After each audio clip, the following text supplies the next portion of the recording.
السلام عليكم ورحمة الله. السلام عليكم ورحمة الله. Doa pasti diijabah walaupun proses melalui 3 hal. Yang pertama, diijabah doa kita menolak takdir yang buruk, menghilangkan takdir yang buruk. Contoh, kita memohon, ya Allah kasih aku jodoh, tapi jodohnya belum datang. Ternyata dalam takdir, karena kita sering berdoa meminta sesuatu, Allah sudah ijabah, tapi Allah memilih daripada memberi jodoh, ada yang lebih daripada itu. Apa? Ternyata ada takdir yang jauh lebih buruk daripada jodoh yang kita minta. Makanya Allah geserkan takdir buruk itu karena doa kita. Turunnya bala, turun bala dari langit. Bala turun dari langit.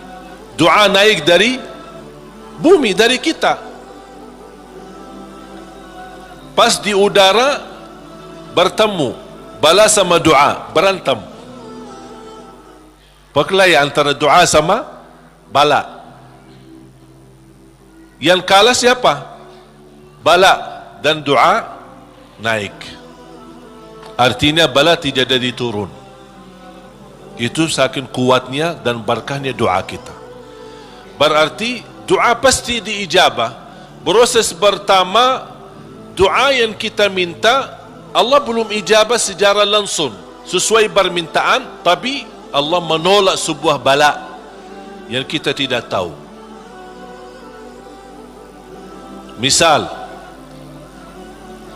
tertulis dalam takdir kita hari ini akan kena kecelakaan motor, tapi ternyata doa kita tidak pernah bilang, ya Allah selamatkan saya dari kecelakaan motor misalnya. Kita dah berdoa seperti itu. Tapi karena Allah melihat dalam takdir ada bala yang akan turun hari ini, tapi karena kita suka berdoa, Allah memilih mana yang baik. Allah yang lebih tahu mana yang baik. Apakah ijabah sesuai permintaan atau Allah memberi penggantinya yang lebih baik. Ternyata penggantinya yang lebih baik, Allah memilih tolak bala. Allah bisa saja kasih jodohnya tapi kena kecelakaan motor. Nanti merasa nyesal. Aduh, baru sudah nikah atau ketemu jodohnya malah dirawat di rumah sakit. Kesal enggak? Merasa, aduh gimana gitu. Makanya percaya jamaah sekalian, pilihan Allah itulah yang terbaik. Ada orang minta sama saya, boleh enggak saya berdoa? Saya suka sama seorang misal, saya jatuh cinta sama dia.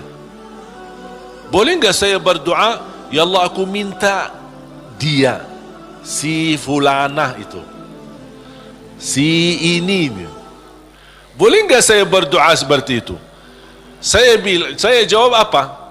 Kira-kira jawab apa? Boleh saja.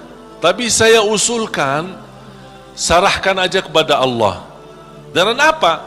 Ya Allah, kalau memang dia baik bagi saya, mudahkan. Kalau tidak baik, ganti yang lebih baik. Tapi gimana aku jatuh cinta sama dia? Itu beda urusan. Yang kedua, diijabah doa kita dan diberi oleh Allah Subhanahu wa taala sesuai permintaan. Apakah saat ini atau besok atau bisa lama. Tapi kita percaya pilihan Allah itulah yang terbaik. Yang ketiga, doa yang kita minta atau yang kita selama ini bermunajat, ternyata bala masih terus menimpa kita, musibah kita terus ketemu, selesai satu masalah, tambah lagi masalah. Kemudian permintaan yang kita minta juga belum ketemu. Saya minta kerjaan yang bagus, belum ketemu. Saya sudah berusaha melamar kerja sana sini, belum ada. Terus mana doa aku selama ini, mana? Ternyata yang ketiga, contohnya yang di ketiga. Yang ketiga apa? Allah simpan doa kita buat di akhirat. Berarti tidak ada yang hilang di sisi Allah. Kalau tidak tertolak bala, tidak diijabah sesuai permintaan, berarti yakini, oh disimpan di akhirat. Sahabat dan orang salih lebih suka doanya selama di dunia disimpan buat akhirat, karena di akhirat bakal lebih butuh bantuan dan pertolongan Allah dan berkat doa kita. Faham? Walaupun sifat manusia ingin melihat secara langsung, minta, ya Allah minta rumah, ada rumah. Minta ini, ada ini. Mohon maaf Bapak Ibu, kalau Allah ijabah atau berikan sesuai permintaan kita, nanti kita berhenti berdoa. Apapun yang kita minta, ya Allah aku minta mobil, dapat mobil. Minta kerjaan, dapat kerjaan. Minta jodoh, dapat jodoh. Minta rumah, dapat rumah. Mau haji, dapat haji. Terus segala yang kita minta dapat. Habis, dah ada minta lagi. Terus berdoa enggak? Dah ada berdoa. Tapi kalau Allah belum kasih, kita doa lagi enggak? Doa, minta lagi. Coba kata Umar bin Khattab, ketika anda berdoa jadi seperti anak kecil. Anak kecil kalau dia minta sama ibunya gimana? Nangis enggak? Berhenti nangis sebelum dikasih? Belum kan? Dia nangis sampai begitu dikasih gimana? Berhenti enggak nangisnya? Anda harus seperti itu. Doa, nangis. Ya Allah belum kasih, aku nangis lagi dong. Belum dikasih, nangis lagi. Sampai Allah berkenan kasih. Dan ini sebenarnya bukan tujuannya Allah kasih atau tidak, tapi ingat, titisan air mata ini yang menangis karena Allah akan selamatkanmu dari siksa neraka Jahannam. Rasulullah SAW bersabda, wa ainun bakat min khasyatillah harramaha Allah 'alan nar, la tamassaha an-nar. Barang siapa yang menangis karena Allah, akan Allah haramkan jasadnya disuntuh oleh neraka Jahannam. Berarti kita tidak rugi, tidak ada rugi. Biarpun tidak diijabah, ternyata titisan air mata berharga, bisa menjaminkan kita selamat dari siksa neraka Jahannam. Mau apa lagi? Nangisnya berharga, doanya pasti diijabah, dan cukup dari doa kita sudah membuat ibadah atau membawa sebuah ibadah yang dicintai Allah, karena Allah suka bisikan hamba. Apalagi kalau lama tak berdoa, Allah merindukan suara doanya kita.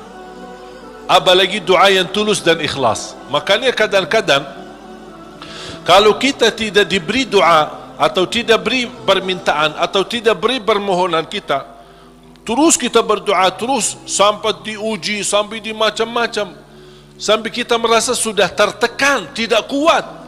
Kira-kira bisikan doa kita seperti apa nanti? Dalam keadaan doa, dalam keadaan susah atau senang? Menurut saya doa dalam keadaan susah jauh lebih murni daripada doa dalam keadaan senang. Kalau dalam keadaan senang artinya ya biasa-biasa aja, dapat atau tidak dapat. Tapi coba kalau lagi stres, lagi pusing, lagi galau, gimana bisikan doa? Ya Allah, Udah nangis duluan.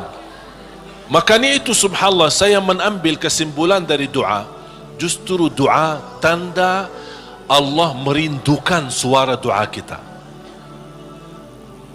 Oleh karena itu jamaah sekalian, jangan berhenti berdoa, terus berdoa.